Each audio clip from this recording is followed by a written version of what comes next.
మా ఫ్రెండ్ అఖిల్ గడ్ వాళ్ళ రిలేటివ్స్ పెళ్లి, అఖిల్ గడ్ పిలవలేదు, అఖిల్ గడ్ వాళ్ళ బావ పిలిచాడు. ఎందుకంటే వాళ్ళ బావ కర్నూలు తనిష్ ఫంక్షన్ హాల్లో జరిగింది. వీడే మా అఖిల్ గడ్ మేము ముద్దుగా పిలుచుకునే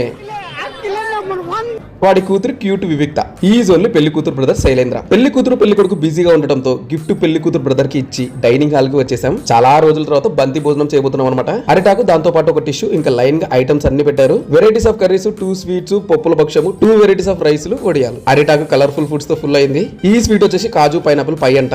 మొత్తం 4 లేయర్స్ ఉన్నాయి. కాజు బర్ఫీ విత్ పైనాపిల్ ఫ్లేవర్ తో మంచిగా ఉంది. ఈ ఐటమ్ నేను ఫస్ట్ టైం ట్రై చేయడం. నేను చిన్నప్పుడు విన్నదే సేమియాలో అనేవాళ్ళం. కరెక్ట్ స్వీట్ నేమ్ తెలుసుంటే చెప్పండి గైస్. బజ్జీ లోపల వంకాయ, వంకాయ లోపల పప్పుల పొడి స్టఫ్ సూపర్. తర్వాత మిగతా ఐటమ్స్ అన్ని ట్రై చేస్తూ మన అందరి ఫేవరెట్ వేడి రైస్ పైన నెయ్యి, ఆ పైన పప్పు కలుపుకొని తింటుంటే వెజిటేరియన్ అయిపోదామా అనిపించింది. ఇవే తగ్గించుకుంటే మంచిది. సరేలే, మాట వరుస కన్నాలండి. కర్నూలులో ఎండలు అయితే మామూలుగా లేవు భయ్య. జాగ్రత్త, జర చూసి తిరగండి బయట. అంటే